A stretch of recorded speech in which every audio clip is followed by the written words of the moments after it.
and welcome back for another 50 States of Food cooking video. This is a collaborative effort I'm doing with Heather from the Pixel Gamer Girl channel, where we are slowly cooking our way through all 50 of the United States. Today our stop is taking us into the Old Dominion, admitted into the Union on June 25th, 1788, making the Commonwealth of Virginia the 10th state admitted into the Union. Today we are going to be making the very controversial, apparently, Brunswick Stew. I do a lot of research for these videos, and I have found out through researching this one that there are actually 3 different versions with 3 states claiming to be the originator of Brunswick Stew.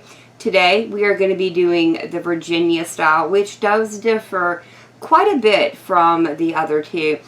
The ingredients we are going to need are 3 pounds of boneless, skinless chicken thighs, trimmed of as much fat as you possibly can, 1.5 pounds of onions, coarsely chopped.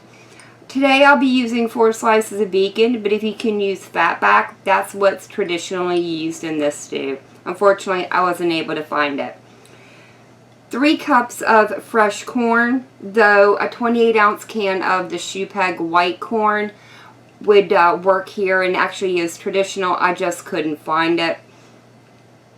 A 28-ounce can of crushed tomatoes, 28 ounces of butter beans, or if you can't find butter beans, you can substitute in frozen lima beans, and 2 pounds of potatoes cut into planks about 3 inches by roughly 1 inch, though my knife did not get the memo, and some of these look a little bit more like wedges, which is fine. It's going to work out. For our seasonings, we've got 3/4 teaspoon of black pepper, 3/4 teaspoon of cayenne pepper, 1.5 tablespoons of salt, and 1.5 tablespoons of sugar. These are all our ingredients, so let's go ahead and get moved over to the stove, and we'll start bringing our dish together. Here at the stove, I've already gone ahead and browned up the bacon, to which I'm going to add in my 3 pounds of chicken thighs. Now that the chicken thighs are in, I don't remember if I mentioned chicken broth, but I will be adding about 4 cups, or just enough to cover our chicken thighs to cook down. And if you don't want to use chicken broth, you can certainly use water here, but I like to add flavor wherever I can. Alright, this is going to get stirred together, and then it'll simmer for about an hour, or until the chicken is cooked through and is starting to shred apart.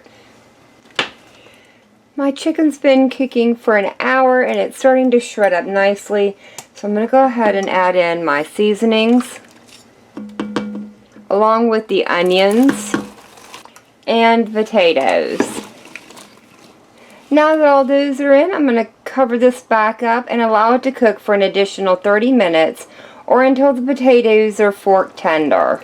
Now that the potatoes are nice and fork tender, it's time to add in our tomatoes and the butter beans.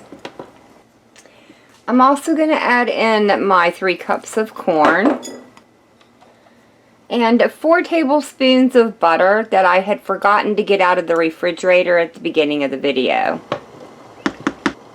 Now that all the remaining ingredients have been added into the soup pot, I'm going to allow this to simmer for another hour until the chicken is completely broken down and shredded through here, and our stew reduces a little bit and thickens up.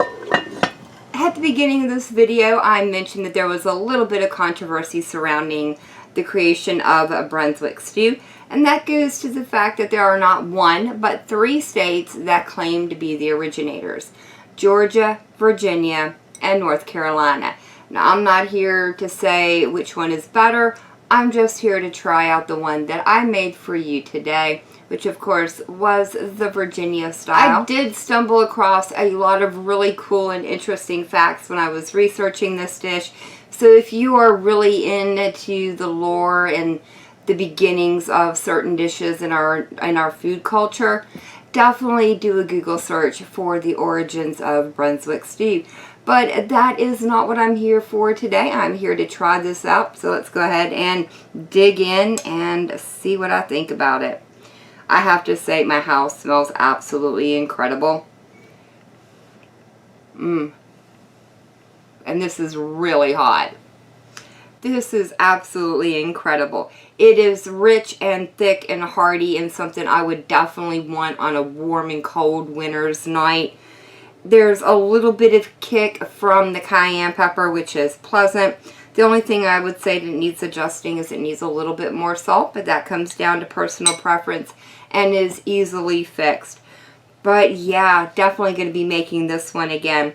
And that is going to be it for me for the day. If y'all have enjoyed this video, leave me a comment down below. If you'd like to see me try out the Georgia and North Carolina versions of Brunswick Stew, drop me a comment as well. And I'll be happy to come and visit those at some point or another. If you tried this recipe out, let me know how it turned out for you. And as always, thank you all so very much for joining me today. I've been Vlog Girl. I hope you guys have enjoyed, and I hope I'll see you in the next one.